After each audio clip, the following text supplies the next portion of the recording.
बिस्मिल्लाहिर्रहमानिर्रहीम। Student, last video में हमने अकाउंटिंग ट्रांजैक्शन को जर्नल में कैसे रिकॉर्ड करना है उसके बेसिक 3 स्टेप्स बताए थे कि किसी भी ट्रांजैक्शन को पढ़कर आप जो है वो उसको कैसे रिकॉर्ड करेंगे जर्नल के अंदर। ठीक है, उसकी कैसे एंट्री बनाएंगे, एंट्री कैसे पास करेंगे। तो इसके लिए आज हम इसमें जो है वो एक डिटेल कुछ ट्रांजैक्शंस लेंगे और उन ट्रांजैक्शंस को हम देखेंगे कि जी किस तरीके से हमने ये 3 स्टेप्स अप्लाई करने हैं। तो एक बार दोबारा से मैं रूल्स रिवाइज़ कर देता हूँ। सबसे पहला स्टेप था कि जब भी हम कोई ट्रांजैक्शन बिज़नेस ट्रांजैक्शन पढ़ते हैं तो सबसे पहला काम हम ये करते हैं कि उस ट्रांजैक्शन को पढ़ने के बाद हम उसमें identify the accounts in this transaction. उस ट्रांजैक्शन में हम जो है वो अकाउंट्स को आइडेंटिफाई करते हैं कि अकाउंट्स को आइडेंटिफाई करने का मतलब है कि उस ट्रांजैक्शन में जो अकाउंट्स यूज़ हुए हैं वो क्या हैं, मतलब एसेट्स हैं, एक्सपेंसेस है, लायबिलिटी से ताल्लुक़ रखते हैं, कौन से अकाउंटिंग हेड से उसका ताल्लुक़ है। तो सबसे पहला काम हमने ये करना है। दूसरे नंबर पे फिर हमने चेक करना था कि वो अकाउंट जो है वो इंक्रीज़ हो रहे हैं या डिक्रीज़ हो रहे हैं, कहाँ पर, बिज़नेस में उन अकाउंट्स में इजाफा हो रहा है या कमी आ रही है, ये दूसरा स्टेप होता है। और तीसरे नंबर पे हम चेक करते हैं डेबिट एंड क्रेडिट के रूल्स उस ट्रांजैक्शन को रिकॉर्ड करने के लिए। डेबिट क्रेडिट के रूल्स आपको पहले बता दिए थे और उनको वो अच्छे से आपको याद होने चाहिए। दोबारा से यहाँ पे लिख देता हूँ, rules for debit and credit. Asset और एक्सपेंस ये दोनों जब भी इंक्रीज़ होंगे तो इनको हम क्या करेंगे, डेबिट। और जब भी डिक्रीज़ होंगे, एसेट डिक्रीज़ हो या एक्सपेंस डिक्रीज़ हो, तो इसको हम रिकॉर्ड करेंगे क्रेडिट कॉलम में। ठीक है, बाकी तीनों इसके अपोजिट हैं। लायबिलिटीज़, रेवेन्यू और ओनर्स इक्विटी या प्रोप्राइटरशिप या कैपिटल, इसको ब्रैकेट में कैपिटल के नाम से लिख देते हैं। इन तीनों का क्या है कि ये जब डिक्रीज़ होंगे बिज़नेस में तो ये तीनों क्या हो जाएंगे, क्रेडिट। और जब भी बिज़नेस में ये तीनों अकाउंट इंक्रीज़ होते हैं तो ये डेबिट में रिकॉर्ड किए जाते हैं। सॉरी, जब ये तीनों अकाउंट के होंगे डिक्रीज़ होंगी तो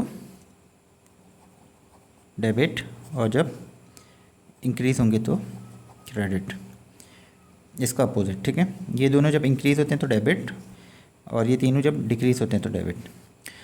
ये दोनों जब डिक्रीज़ होते हैं तो क्रेडिट और ये तीनों जब इंक्रीज़ होते हैं तो क्रेडिट। अच्छा, अब हम एग्जांपल्स लेंगे ट्रांजैक्शंस की और फिर उन ट्रांजैक्शंस को इन 3 स्टेप के तहत हम पढ़ेंगे कि किस तरीके से ये 3 स्टेप्स पे अप्लाई हो रहे हैं। फर्स्ट ट्रांजैक्शन हम ले लेते हैं, एग्जाम्पल ले लेते हैं। On January 1 mister A started a business by investing 500,000 rupees in 5 lakh rupees in the business।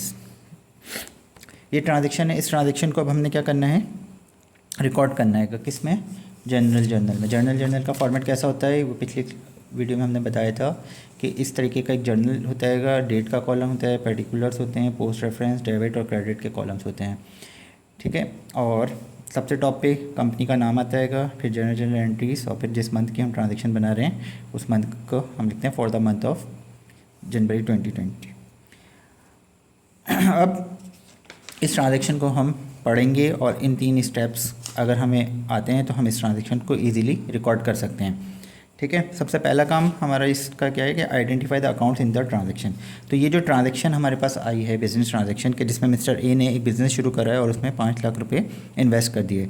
अब इस ट्रांजैक्शन को पढ़कर हमने पहला काम ये करना है कि ये अकाउंट्स आइडेंटिफाई करने हैं। अकाउंट्स आइडेंटिफाई करने का मतलब है कि हमें देखना है कि ये एसेट है, एक्सपेंस है, लाइबिलिटी है, रेवेन्यू है, कैपिटल है, क्या है ये जो इस ट्रांजैक्शन में यूज़ हुआ है, कौन सा अकाउंट इनमें से यूज़ हुआ है। ठीक है, तो कोई एक अकाउंट 2 बार भी यूज़ हो सकता है, कोई 2 अलग अलग अकाउंट भी यूज़ हो सकते हैं, 2 से ज़्यादा अकाउंट भी यूज़ हो सकते हैं। तो अब ये सबसे पहला काम हमने पढ़कर ये आइडेंटिफाई करना है कि इस ट्रांजैक्शन में इन 5 में से कौन सा अकाउंट यूज़ हुआ। ठीक है, तो mister A started a business by investing 5 lakh rupees in the business. Mister A ने इन्वेस्ट किए। मिस्टर ए जब इन्वेस्ट करता है तो वो ओनर है। ओनर जब भी बिज़नेस में इन्वेस्ट करता है तो उसको हम क्या कहते हैं, कैपिटल। तो मिस्टर ए की जो इन्वेस्टमेंट है ये तो हमारा क्या हो गया, कैपिटल अकाउंट हो गया। तो एक तो कैपिटल अकाउंट हो गया। अच्छा, जो चीज़ उसने इन्वेस्ट की है वो किस फॉर्म में है, कैश फॉर्म में है। ठीक है, ये जो इन्वेस्टमेंट मिस्टर ए ने की 5 लाख रुपए की, ये कैश फॉर्म में है। और कैश जो होता है वो किस अकाउंट को बिलोंग करता है, एसेट्स। तो कैश जो है हमारा एसेट अकाउंट हो गया।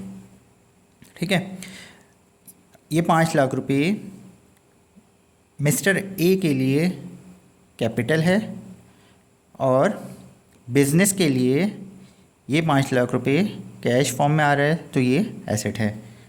ठीक है, दोबारा से देख लें, इस पर अक्सर बच्चे कंफ्यूज हो जाते हैं कि कैपिटल है या एसेट है। तो मिस्टर ए ने क्योंकि बिज़नेस में इन्वेस्ट करा, तो बिज़नेस में मिस्टर ए के कैपिटल काउंट किया जाएगा इसे। ठीक है, और क्योंकि ये बिज़नेस के पास एज कैश फॉर्म में आ रहा है तो फिर एसेट फॉर्म में भी काउंट किया जाएगा। इसका इफेक्ट 2 अकाउंट पे पड़ रहा है, एक कैपिटल अकाउंट पर और एक एसेट अकाउंट पे। ठीक है, 2 अकाउंट पे इस ट्रांजैक्शन का इफेक्ट आ रहा है। तो सबसे पहला काम हमारा ट्रांजैक्शन पढ़ के यही करना होता है कि identify the account in the transaction. तो ये काम अब हमारा डन हो गया, फर्स्ट स्टेप हमारा कंप्लीट हो गया कि हमने इस ट्रांजैक्शन को पढ़कर इसमें अकाउंट आइडेंटिफाई कर लिए कि इसमें मिस्टर ए ने इन्वेस्ट किए 5 lakh rupees. 5 lakh rupees cash थे, बिज़नेस में कैश आता है तो वो बिज़नेस का एसेट होता है। हमने किसको हिसाब से देखना है, बिज़नेस के हिसाब से देखना है, इंक्रीज़ और डिक्रीज़ इन द बिज़नेस। के बिज़नेस में जो है वो क्या उसका इफेक्ट आ रहा है। तो बिज़नेस में वो कैश आ रहा है, वो एसेट है। और मिस्टर ए का लिए वो क्या है, 5 लाख रुपए कैपिटल है। मिस्टर ए के लिए कैपिटल है, बिज़नेस के लिए एसेट है। अच्छा, अब दूसरा काम क्या करना है, check whether the account are increase और डिक्रीज इन द बिजनेस। कहाँ इंक्रीज और डिक्रीज हो रहे हैं, बिजनेस में। अगर हम मिस्टर ए के हिसाब से देखेंगे कि मिस्टर ए ने 5 लाख रुपए बिजनेस में लगा दिए, इन्वेस्ट कर दिए, तो मिस्टर ए के पास से तो पैसे क्या हो रहे हैं, 5 लाख रुपए कम हो रहे हैं। तो हमें मिस्टर ए के हिसाब से नहीं देखना, हमें किसके हिसाब से देखना है, बिजनेस के हिसाब से देखना है।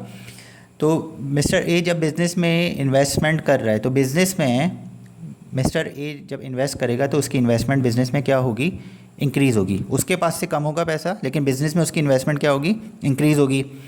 और अगर वो बिज़नेस से पैसे विड्रॉ करेगा, निकालेगा, तो बिज़नेस में उसकी इन्वेस्टमेंट कम हो जाएगी। तो यहाँ पर इन्वेस्टमेंट जो है वो मिस्टर ए की बिज़नेस में क्या हो रही है,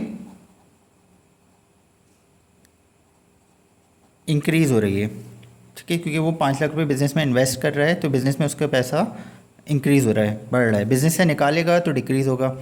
तो हमने बिज़नेस के पॉइंट ऑफ व्यू से देखना है, मिस्टर ए के पॉइंट ऑफ व्यू से नहीं देखना है। ठीक है, ओनर एक सेपरेट एंटिटी, बिज़नेस एक सेपरेट एंटिटी है। ओनर और बिज़नेस को हमने अलग अलग कंसीडर करना है कि ये 2 अलग अलग लोग हैं। बिज़नेस एक अलग एक लीगल एंटिटी है, एक फ़र्जी शख्स है, और उसको मिस्टर ए ने पैसे दिए हैं, तो मिस्टर ए का पैसा उस बिज़नेस में बढ़ गया। जबकि कैश को देखें, बिज़नेस में कैश क्या हुआ है, बढ़ा या कम हुआ। तो वो 5 लाख रुपए बिज़नेस में आ गए। आने का मतलब क्या हो गया कि कैश बिज़नेस में इंक्रीज़ हो गया। तो यहाँ पे हम देख रहे हैं कि दोनों अकाउंट जो हैं वो क्या हो रहे हैं, हमारे इंक्रीज़ हो रहे हैं। अच्छा, ज़रूरी नहीं दोनों इंक्रीज़ हो, एक इंक्रीज़ एक डिक्रीज़ भी हो सकता था, दोनों डिक्रीज़ भी हो सकते थे, दोनों इंक्रीज़ भी हो सकते हैं। तो यही हमने स्टेप 2 में करना होता है कि अब ट्रांजैक्शन में पहले तो अकाउंट आइडेंटिफाई कर लिया, अब चेक करना है कि कौन सा इंक्रीज़ हो रहा है, कौन सा डिक्रीज़ हो रहा है, दोनों इंक्रीज़ हो रहे हैं, दोनों डिक्रीज़ हो रहे हैं। यही स्टेप नंबर 2 था हमारा, check whether the accounts are increase और decrease in the business, business में वो अकाउंट इंक्रीज़ हो रहा है या डिक्रीज़ हो रहा है, ये हमने चेक करना था। ठीक हो गया।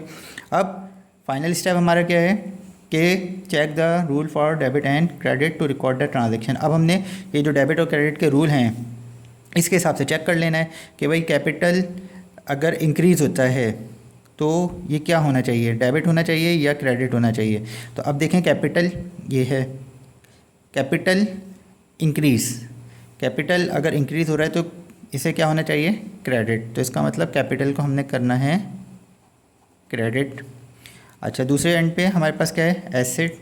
एसेट अगर इंक्रीज़ हो रहा है तो इस रूल के हिसाब से एसेट अगर इंक्रीज़ होता है तो उसे क्या होना चाहिए, डेबिट होना चाहिए। तो इसका मतलब ये कि ये डेबिट हो जाएगा। तो क्रेडिट क्या होगा हमारे पास, मिस्टर ए का कैपिटल क्रेडिट करना है और डेबिट क्या करना है, कैश जो है वो हमने डेबिट करना है। ठीक है, ये सारा काम हमने एग्ज़ाम में करना नहीं है, ये सारा काम हमने अपने माइंड में करना हैगा अभी, क्योंकि आप बिल्कुल बिगनर्स हो, फर्स्ट टाइम अकाउंटिंग में आए हो और अभी ये सब चीज़ें आपको इतनी जल्दी जो है वो ओरली नहीं कैलकुलेट कर सकते हो। तो अभी जब आप प्रैक्टिस पे आ जाओगे, 8 10 12 सवाल सॉल्व कर लोगे, उसके बाद जो है ये सारा प्रोसेस आपके ऑटोमेटिकली जो है वो आपका माइंड में आप कैलकुलेट कर लोगे। ये जस्ट फॉर द बिगनर्स, क्योंकि उनको एक्सप्लेन करने के लिए कि क्या प्रोसेस है, किस तरीके से अकाउंट्स का आइडेंटिफाई करना है। तो ये 3 स्टेप्स होते हैं। ठीक है, तो अभी तो ये रफ वर्क है, ये एग्ज़ाम में भी नहीं करना होता, ये आपको कहीं भी नहीं करना है, ये सिर्फ आप अपनी प्रैक्टिस के तौर पर जब प्रैक्टिस करो तो इसको आप रफ वर्क में कर सकते हो। फिर जब अब ये आपकी ट्रांजैक्शन आपने आइडेंटिफाई कर ली कि अब आपकी अच्छा, आप रिकॉर्ड कैसे करते हैं, तो हमने बताया था जी, पहले जो चीज़ डेबिट होती है उसे रिकॉर्ड करते हैं और फिर जो चीज़ क्रेडिट होती है उसे रिकॉर्ड करते हैं। तो डेबिट हो रहा है कैश, यानी कैश पहले रिकॉर्ड होगा, और क्रेडिट हो रहा है कैपिटल, तो कैपिटल बाद में रिकॉर्ड होगा। और रिकॉर्ड करने के लिए तरीक़ेकार क्या होगा, यहाँ पर चलें इसी ट्रांजैक्शन को अगर हम यहाँ पे रिकॉर्ड कर लें तो पहले डेबिट क्या हो रहा है, कैश। तो जो चीज़ डेबिट होती है यहाँ पे डेट आ जाएगी जनवरी 1, जो चीज़ डेबिट हो रही है वो क्या है, कैश। जो डेबिट होती है उसको इस बिल्कुल पर्टिकुलर के कॉलम में लाइन के बिल्कुल साथ लिखना हैगा, कैश। और कितनी अमाउंट हो गई, 500,000। अच्छा जी, और क्रेडिट क्या हो रहा है, कैपिटल। कैपिटल किसका है, मिस्टर ए का। तो ओनर का नाम आगे लिख देना है हमने। ठीक है जी, मिस्टर ए का कैपिटल है, क्योंकि कभी कभी एक से ज़्यादा ओनर भी होते हैं, पार्टनरशिप बिजनेस है तो हमें ओनर का नाम मेंशन कर देना होता है।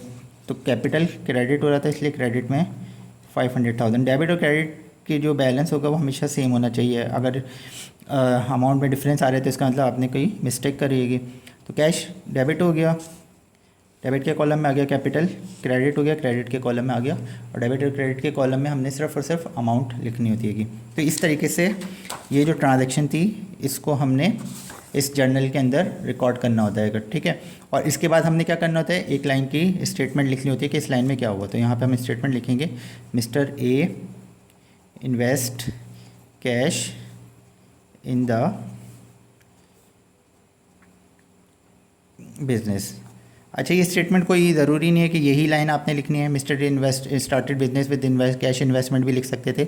ये आपकी ओन वर्डिंग में एक लाइन में आपने बस बताना है कि इस ट्रांजेक्शन में हुआ क्या। ठीक है, तो ये कोई ऐसा फिक्स नहीं है। और इसको आप ऐसे भी लिख सकते हैं, to record the investment of mister A in the business. तो कुछ स्टूडेंट जो है वो कुछ बेसिक में लोग स्टूडेंट्स जो है उनको कहा जाता है कि जी टू रिकॉर्ड करके आप लिख दें कि जी हमने क्या रिकॉर्ड किया है, to record the cash investment of owner. कुछ भी करके नरेशन लिख दें, इससे कोई फ़र्क नहीं पड़ता, बस सिर्फ एक ही नरेशन पढ़ के पता चलना चाहिए कि इस ट्रांजेक्शन में क्या काम हुआ। अच्छा, बस जहन में ये रहे कि नरेशन में सिर्फ हम वर्डिंग में लिखेंगे कि क्या काम हुआ, अमाउंट हम नरेशन में नहीं बताते, हम सिर्फ ये बताते हैं कि इस ट्रांजेक्शन में हमने क्या काम परफॉर्म किया। ठीक है, तो जितनी भी ट्रांजेक्शन होगी वो इस जर्नल के अंदर हम रिकॉर्ड करते चले जाएंगे। अब फ़िलहाल मैं ये जर्नल अभी फॉर्मेट नहीं बना रहा, मैं सिर्फ आपको डायरेक्ट जो है वो ट्रांजेक्शन्स बना के विदाउट जर्नली फॉर्मेट के अलावा ऐसे सिंपल बनाकर दिखा रहा हूँ। तो जितनी भी ट्रांजेक्शन होगी वो इसी जर्नल के फॉर्मेट पे बनेंगी। ठीक है। अच्छा, अब मैं सिर्फ एग्जांपल्स ले रहा हूँ और उन एग्जांपल्स को किस तरीके से क्या आइडेंटिफाई करना है, तीनों स्टेप्स को किस तरीके से सॉल्व करना है वो हम करते जाएंगे। ठीक है, अब सेकंड ट्रांजेक्शन ले लेते हैं। सपोज़ इसमें अब 5 लाख रुपए इन्वेस्ट करके मिस्टर ए ने बिज़नेस तो स्टार्ट कर दिया। अब क्या हुआ, he purchase office equipment worth rupees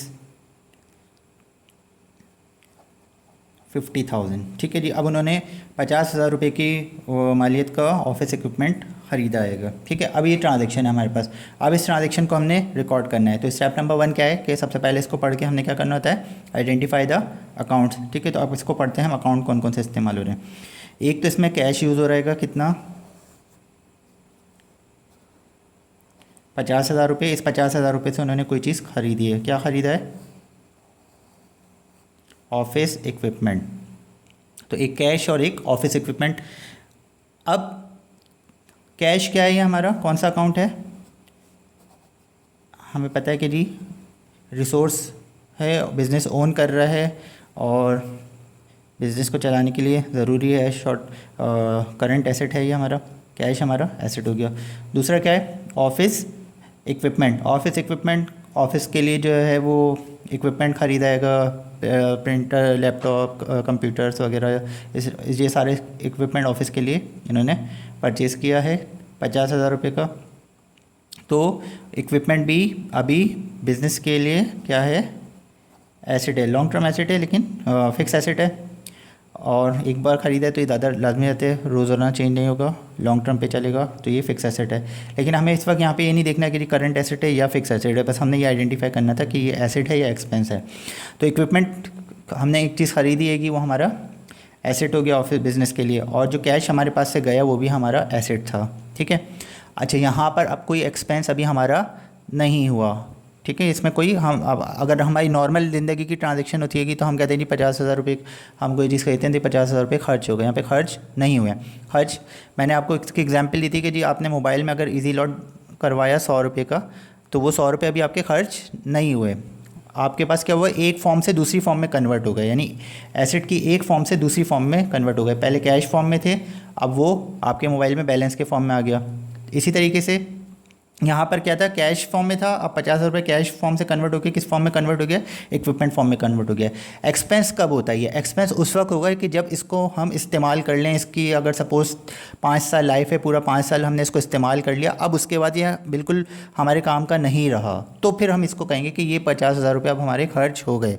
जब तक ये खर्च इस्तेमाल में आ रही है ये चीज़, तो हमारा एक्सपेंस नहीं होगा। हाँ, अलबत्ता ये है कि ये 50,000 रुपये जो है इसको हम क्या करते हैं, इसकी लाइफ अगर 5 साल है तो हर साल में इसको एलोकेट कर देते हैं, तो हम 10,000 रुपये सालाना बनता है, तो वो 10,000 रुपये जो है वो साल के हिसाब से हम क्या करते हैं, एक्सपेंस में डालते रहते हैं। वो एक डेप्रिसिएशन अकाउंट होता है, वो भी आगे की बात है। अभी वो फ़िलहाल बस इतना समझ लें कि ये हमारा एसेट है, कैश खर्चा नहीं हुआ, एक कैश चला गया और एक एसेट चला गया और दूसरा एसेट हमारे पास आ गया, एसेट के बदले में एसेट आ गया। एक्सपेंस अभी यहाँ पे कुछ भी नहीं हुआ। ठीक है, तो अब ये पहला काम हमारा हो गया। फर्स्ट स्टेप क्या था, आइडेंटिफाई द अकाउंट्स। तो हमने अकाउंट्स आइडेंटिफाई करे, इस ट्रांजैक्शन को पढ़ा, इसमें हमने देखा कौन कौन सा अकाउंट यूज़ हो रहे हैं। तो एक तो कैश था और दूसरा ऑफिस इक्विपमेंट था। फिर हमें देखा कैश भी एसेट अकाउंट है और ऑफिस इक्विपमेंट भी एसेट अकाउंट है।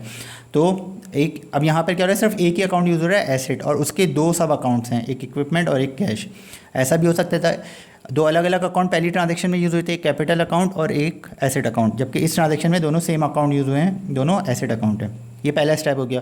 दूसरे स्टेप में क्या चेक करना है कि बिज़नेस में कौन सा अकाउंट इंक्रीज़ हो रहा है, कौन सा अकाउंट डिक्रीज़ हो रहा है। दोनों इंक्रीज़ हो रहे हैं, दोनों डिक्रीज़ हो रहे हैं, ये चेक करना है दूसरे स्टेप में।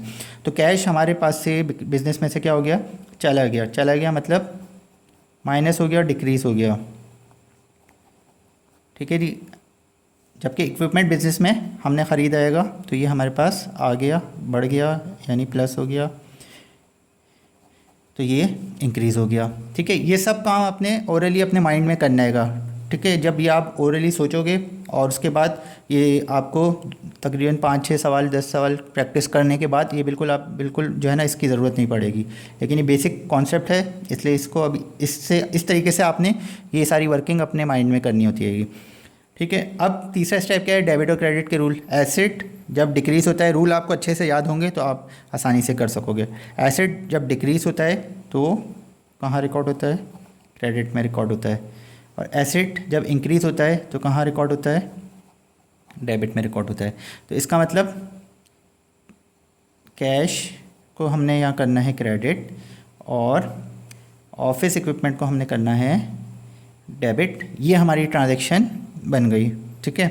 अब इसको हम उसी जर्नल पे फॉर्मेट पे जाएंगे, date, particular, PR, debit, credit.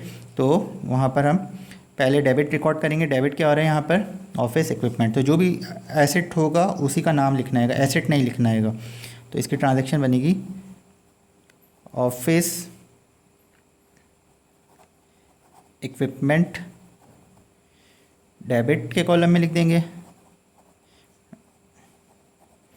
ठीक है। ये डेबिट क्रेडिट है, ये पार्टिकुलर्स का कॉलम था, ये पीआर का कॉलम था और यहाँ पे डेट थी।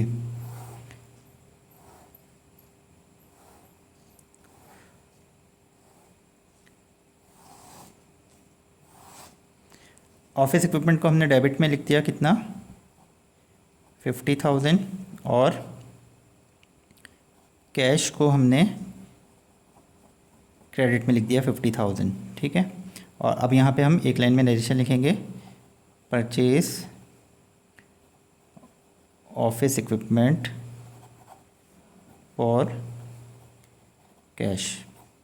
एक लाइन लगा के ये ट्रांजैक्शन हमारी कंप्लीट हो गई। ये इस तरीके से हमने जर्नल की ट्रांजैक्शन को क्या करना होता है? रिकॉर्ड करना होता है, ठीक है। अब और कुछ एग्जांपल लेते हैं, ठीक है। सपोज ट्रांजैक्शन 3 में हम कहते हैं कि mister A purchase office furniture worth rupees 80,000 from mister B, ठीक है। अच्छा, अब इस ट्रांजैक्शन में और इस ट्रांजैक्शन में थोड़ा सा फ़र्क है, ठीक है। क्या फ़र्क है?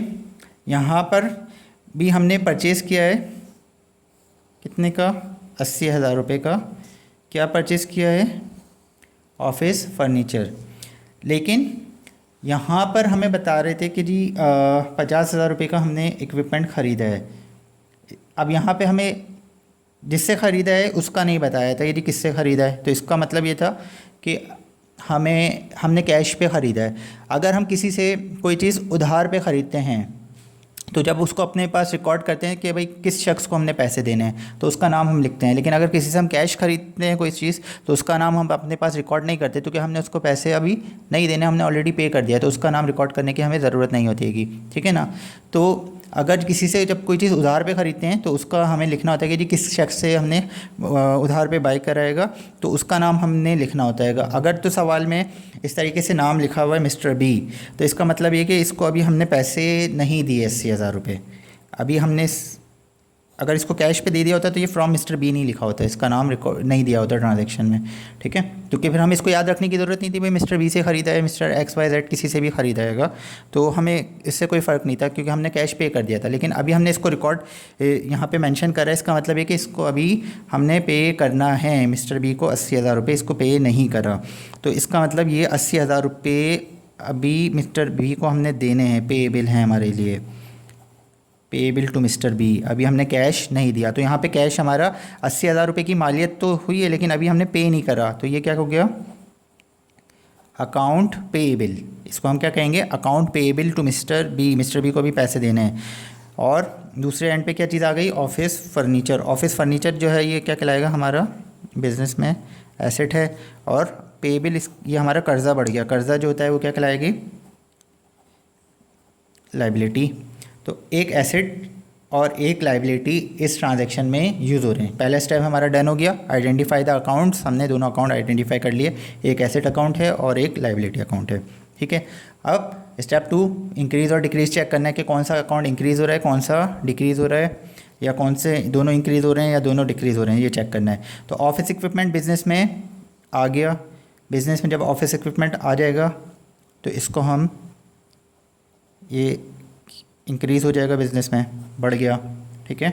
और क्योंकि हमने उधार पे सामान ख़रीदा है जो फर्नीचर उधार पे ख़रीदा है, इसका मतलब कर्ज़ा भी हम पर क्या हो गया, बढ़ गया, बिज़नेस पे कर्ज़ा बढ़ गया। तो इसका मतलब ये दोनों अकाउंट जो है यहाँ पे क्या हो गए, इंक्रीज़ हो गए, एसेट भी इंक्रीज़ हो गया और लाइबिलिटी भी इंक्रीज़ हो गई। तो एसेट इंक्रीज़ और लाइबिलिटी इंक्रीज़ की अगर आपसे कोई ओरली पूछे कि कोई एग्जांपल बताएं, तो आप फ़ौरन ये एग्जांपल दे सकते हैं कि जी परचेज इक्विपमेंट या purchase furniture on credit on account. ठीक है। अच्छा, यहाँ पे ऑन अकाउंट भी लिखा हो सकता था सिर्फ, from mister B, on account from mister B भी लिखा हो सकता था। अगर ऑन अकाउंट भी लिखा होता तो इसका मतलब क्या होता, ये भी एक क्रेडिट को रिप्रेजेंट कर रहा है कि मतलब उधार पे ख़रीदा है। ऑन क्रेडिट, ऑन अकाउंट या फ्रॉम मिस्टर बी, तीनों कंडीशन लिखी होंगी तो इसका मतलब यही है। ठीक है। फ्रॉम मिस्टर बी लिखा होता या लिखा होता ऑन क्रेडिट या लिखा होता on account, on account, on credit या फ्रॉम मिस्टर बी। इन तीनों का मतलब ये है कि जी उधार पे हमने फर्नीचर ख़रीदा है बिज़नेस के लिए। अच्छा, अब हमने तो पहला तो स्टेप था अकाउंट आइडेंटिफाई कर लिए, दूसरे स्टेप में हमने देख लिया जी इंक्रीज़ हो रहे हैं दोनों अकाउंट। अब देखना ये कि rule of debit and credit के हिसाब से कि एसेट अगर इंक्रीज़ होता है तो क्या कहाँ रिकॉर्ड होता है, डेबिट में या क्रेडिट में। तो एसेट जब इंक्रीज़ होता है तो डेबिट में रिकॉर्ड किया जाता है, और लाइबिलिटी जब इंक्रीज़ होती है तो इसके लिए डेबिट एंड क्रेडिट के रूल आपको याद होने चाहिए, क्रेडिट में रिकॉर्ड की जाती है। ठीक है।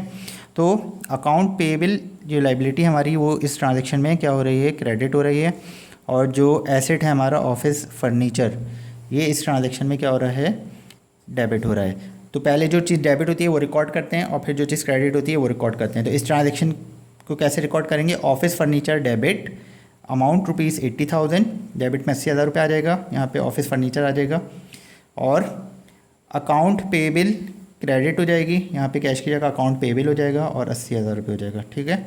ये हमारी ट्रांजैक्शन रिकॉर्ड हो जाएगी, इसको यहाँ पर हम रिकॉर्ड कर लेते हैं।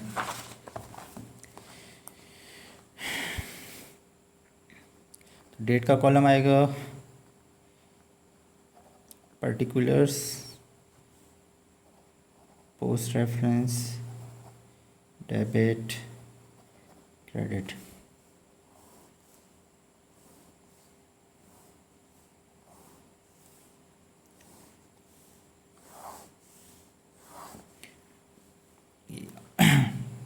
पर्टिकुलर का कॉलम बड़ा बनाया जाता है, बाकी सब कॉलम जो है वो, ये दोनों कॉलम बराबर बराबर बनाएंगे, ये और कम बना जाएगा, और डेट के हिसाब से डेट का कॉलम। तो यहाँ पर हमारी ट्रांजैक्शन में क्या हुआ, ऑफिस फर्नीचर डेबिट हो गया, 80,000 रुपये से हमने फर्नीचर ख़रीदा, तो जो चीज़ डेबिट होती है वो रिकॉर्ड कर देंगे, और फिर जो चीज़ क्रेडिट होती है वो लाइन से आगे करके लिखते हैं, अकाउंट पेएबल। अकाउंट पेएबल के आगे क्या करेंगे, जिससे पैसे देने हैं उसका नाम लिख देंगे डैश डाल के, मिस्टर बी को देने, क्योंकि बिज़नेस में हम एक बंदे से नहीं ख़रीदते, हम बहुत सारे लोगों से अलग अलग चीज़ें परचेज़ करते हैं क्रेडिट पे। तो हर शख्स से जो चीज़ ख़रीदी है उस ट्रांजैक्शन के आगे उसका नाम लिख देंगे कि मिस्टर बी से जो है वो फर्नीचर के पैसे देने हैं उसको।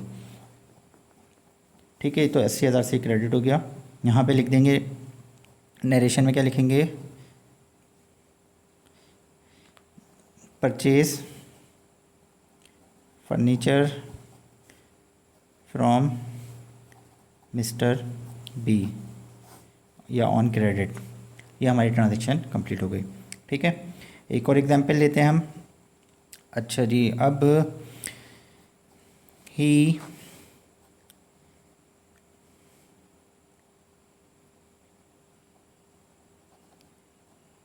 परचेज ऑफिस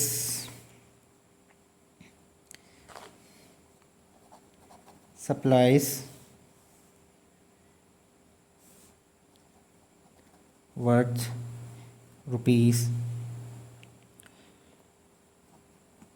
₹30,000, पे cash ₹10,000 and balance on account. ठीक है। अब यहाँ पर इस ट्रांजैक्शन में हम कह रहे हैं कि जी ऑफिस सप्लाइज़ जो है वो, ऑफिस सप्लाइज़ में स्टेशनरी वगैरह आ जाती हैं, उन्होंने ख़रीदेंगी 30,000 रुपये की, और अभी सिर्फ 10,000 रुपये तो पे कर दिए और बाकी जो बचे थे वो उधार कर लिया, बैलेंस ऑन अकाउंट। ठीक है, बैलेंस कितना हो गया, 20,000 रुपये का, वो उधार कर लिया, वो यानी हम बाद में पे करेंगे।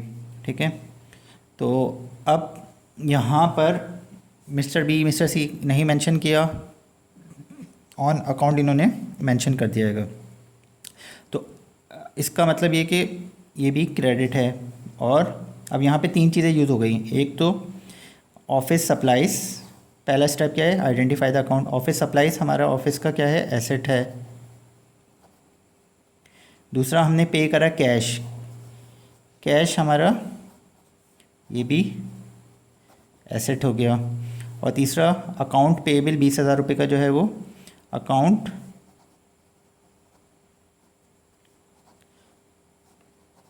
पेएबल जो है ये हमारी लाइबिलिटी हो गई बिज़नेस की, यानी बिज़नेस पे कर्जा हो गया 20,000 रुपये का।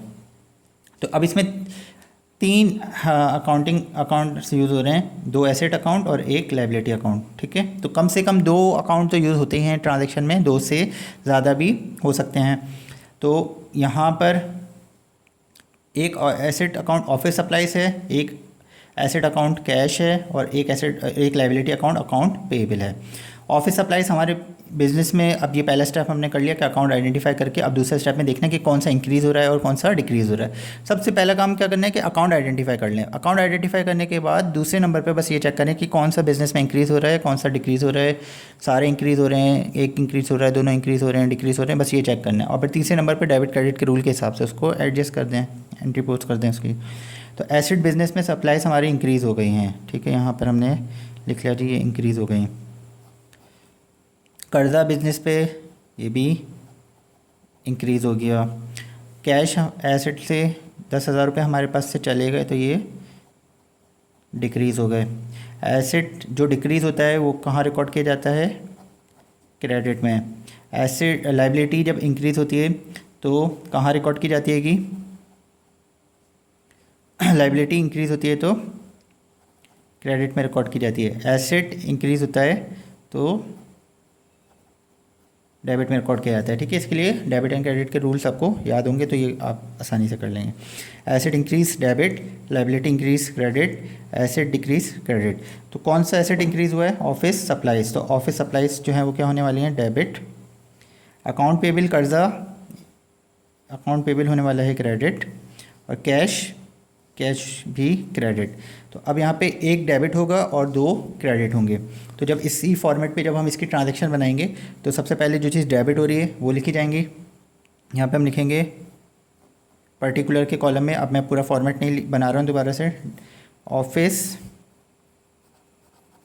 सप्लाईज डेबिट के कॉलम में आ जाएगी 30,000 से ऑफिस सप्लाईज इंक्रीज़ हो गई। अच्छा, अब क्रेडिट हमारे पास क्या क्या चीज़ हो रही है, कैश और अकाउंट पेबल। तो पहले हम हमेशा किसको रिकॉर्ड करेंगे, कैश को, और फिर अकाउंट पेबल को। तो कैश को हम थोड़ा सा आगे करके लिखेंगे। अच्छा, लाइन नहीं छोड़ते, ट्रांजैक्शन जो डेबिट हो रहा है उसके अगले ही फॉलोइंग लाइन में हम लिखना है। ये तो हमने बिल्कुल इस लाइन के साथ साथ लिखना होता है, ये क्रेडिट वाली वैल्यू इस लाइन से आगे करके कैश, और उसी के अगली लाइन पे अकाउंट पेबल। कैश जो है वो 10,000 से और अकाउंट पेबल 20,000 से ये क्रेडिट के कॉलम में आ जाएंगे। तो अब हम देखेंगे डेबिट का टोटल कितना आ रहा है 30,000 और क्रेडिट का टोटल कितना आ रहा है 30,000। तो ये डेबिट और क्रेडिट का टोटल हमेशा इक्वल होगा। तो यहाँ पता चल गया कि 30,000 की सप्लाईज खरीदी, 10,000 रुपये कैश पे कर दिया, बाकी 20,000 रुपये उधार हो गया। ठीक है, अब यहाँ पे हम नरेशन क्या लिख देंगे, यहाँ पे लिखेंगे purchase office supplies for cash and account, एक लाइन लगा के इसको क्लोज कर देंगे। ठीक है, ये वीडियो कंटिन्यू करते हैं नेक्स्ट वीडियो में, यहीं से हम आगे बढ़ाएंगे। इस पर वीडियो बहुत ज़्यादा लंबी हो गई है तो इसको यहीं पे स्टॉप करते हैं और बाकी इसका पार्ट भी अगली वीडियो में कंटिन्यू करेंगे। वीडियो पसंद आए तो लाइक करें, शेयर करें और चैनल को सब्सक्राइब करें।